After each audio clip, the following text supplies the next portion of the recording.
Voting അവസാന മണിക്കൂറുകളിലേക്ക് എത്തുമ്പോൾ അവസാന വോട്ടറെയും പോളിംഗ് ബൂത്തിലെത്തിക്കാനുള്ള നെട്ടോട്ടത്തിലാണ് മുന്നണികൾ. ഇടുക്കി ബ്ലോക്കിലും തൊടുപുഴ നഗരസഭയിലും കനത്ത പോളിംഗ് തുടരുന്നു. അവസാന മണിക്കൂറിൽ തൊഴിലാളി വോട്ടർമാരാണ് ബൂത്തുകളിലേക്ക് എത്തുന്നത്. ബിജു വൈശൻപറമ്പിൽ ചേരുന്നു. ബിജു, എന്താണ് വിവരങ്ങൾ? ഷിബിനെ, തെരഞ്ഞെടുപ്പിന്റെ പോളിംഗ് അതിന്റെ അവസാന മണിക്കൂറിലേക്ക് എത്തുകയാണ്. കേവലം 2 മണിക്കൂറുകൾ മാത്രമാണ് അവശേഷിക്കുന്നത്. ഇതുവരെയുള്ള കണക്ക് പരിശോധിക്കുമ്പോൾ ഇടുക്കി ബ്ലോക്കിൽ 61.60% പോളിംഗ് രേഖപ്പെടുത്തി.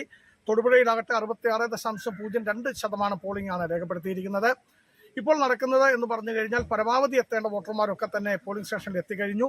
ഇനി വോട്ടർമാർ എത്താത്ത മേഖലയിൽ നിന്നുള്ള കുടുംബങ്ങളിൽ, അതായത് വീടുകളിൽ എത്തി വോട്ടർമാരെ എത്തിക്കുന്ന പ്രവർത്തനമാണ് മുന്നണികൾക്കുള്ളിൽ നടന്നു വന്നുകൊണ്ടിരിക്കുന്നത്. കാരണം അതിന്റെ അവസാന ലാപ്പിലേക്കാണ് തെരഞ്ഞെടുപ്പിന്റെ പോളിംഗ് എത്തിക്കൊണ്ടിരിക്കുന്നത്. മുൻപത്തെ കണക്ക് അപേക്ഷിച്ച് ഒരുപാട് വോട്ടിന്റെ കുറവ് സംഭവിച്ചിട്ടുണ്ട്. കാരണം ഞാൻ ഉച്ചക്കത്തെ വാർത്തയിൽ സൂചിപ്പിച്ചതുപോലെ തന്നെ പല കുടുംബങ്ങളിൽ നിന്നും 1-2 പേർ വെച്ച് വോട്ട് ഇല്ലാത്ത ഒരവസ്ഥ, എന്ന് വെച്ചാൽ വോട്ടർമാർ സ്ഥലത്തില്ലാത്ത ഒരു സാഹചര്യമാണ് ജില്ലയിൽ ഉടനീളം കാണുവാൻ കഴിയുന്നത്. എന്നിരുന്നാൽ തന്നെ സ്ഥാനാർത്ഥികളൊക്കെ തന്നെ ഇടതു വലതു മുന്നണികൾക്കൊപ്പം NDAയും വിജയപ്രതീക്ഷകൾ തന്നെ വെച്ചുകൊണ്ടാണ് അവസാന മിനിറ്റുകളിൽ അവർ, ശരിക്കും പറഞ്ഞാൽ നമ്മൾ ഓണത്തെ ഉപമിക്കുകയാണെങ്കിൽ ഉത്രാടപ്പാച്ചിൽ എന്ന് പറഞ്ഞതുപോലെ തന്നെ ഓണത്തിന്റെ ഇന്നലെയായിരുന്നു ഉത്രാടപ്പാച്ചിൽ, അത് ഇന്നത്തേക്ക് അനുമാനിക്കുകയാണ് എങ്കിൽ വോട്ടെടുപ്പിന്റെ ഏറ്റവും അവസാന മണിക്കൂറുകൾക്ക് തൊട്ടു മുൻപുള്ള സമയം ആ ഒരു പാച്ചിലാണ്, ഓട്ടപ്പാച്ചിലിൽ തന്നെയാണ് ഉള്ളത്.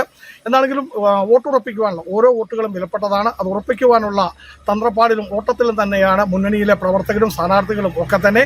പല മേഖലയിലും ഇപ്പോഴും വോട്ടർമാരുടെ നീണ്ട നിര ഉണ്ട്. ഞാനിപ്പോൾ നിൽക്കുന്നത് കാമാക്ഷി പഞ്ചായത്തിലെ 2ാം വാർഡിൽപ്പെടുന്ന നീലിവയൽ ലൈബ്രറിയിലുള്ള ബൂത്തിലാണ്. ഇവിടെ മണിക്കൂറുകളായിട്ട് 50ഓളം പേർക്ക് മേളിലുള്ള നിര തുടരുകയാണ് എന്നുള്ളതാണ്.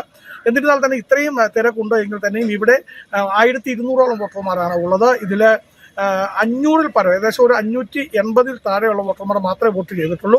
ഇവിടെ അതിന്റെ ഉദ്യോഗസ്ഥരുടെ ഒരു അനാസ്ഥ എന്ന് വേണമെങ്കിൽ പറയാം. ഇവിടെ വളരെ മന്ദഗതിയിലാണ് പോളിംഗ് നീങ്ങുന്നത് എന്ന് തന്നെ പറയേണ്ടി വരും. വലിയ ഉച്ചവെയിലത്ത് പോലും ഇവിടെ ക്യൂ കണ്ടതായിരുന്നു. ഒരുപക്ഷെ ഇടുക്കി ജില്ലാ ആസ്ഥാന മേഖലയിൽ മറ്റൊരിടത്തും ഇതുപോലെ നീണ്ട നിര ഉണ്ടായിരുന്നില്ല.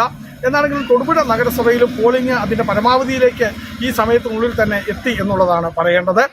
ഇനിയുള്ളത് ഞാൻ ആദ്യം സൂചിപ്പിച്ചതുപോലെ ഒറ്റപ്പെട്ട വോട്ടുകളാണ്. അത് ശേഖരിക്കുവാനുള്ള തന്ത്രപ്പാടിൽ തന്നെയാണ് മുന്നണി. എന്ന് പറഞ്ഞാൽ ജില്ലാ ആസ്ഥാന മേഖലയിൽ സമാധാനപരമായി തന്നെയാണ് ഈ പോളിംഗ് നടന്നത്. ഇതുവരെ അനിഷ്ട സംഭവങ്ങളെങ്ങും റിപ്പോർട്ട് ചെയ്യപ്പെട്ടിട്ടില്ല. അതുകൊണ്ട് തന്നെ സാധാരണഗതിയിലും മന്ദഗതിയിലും എന്നതിനപ്പുറത്തേക്ക് വലിയൊരു ഉണർവ് പ്രവർത്തകർക്കിടയിലുമുണ്ട്. ഇടതു വലതു മുന്നണികൾ NDAയും ശക്തമായ പ്രചരണവും അതുപോലെ തന്നെ ശക്തമായ പ്രവർത്തനവുമാണ് ഈ വോട്ടെടുപ്പിന്റെ അവസാന മണിക്കൂറിലെത്തുമ്പോഴും ഉള്ളത്. ഷിമിൻ.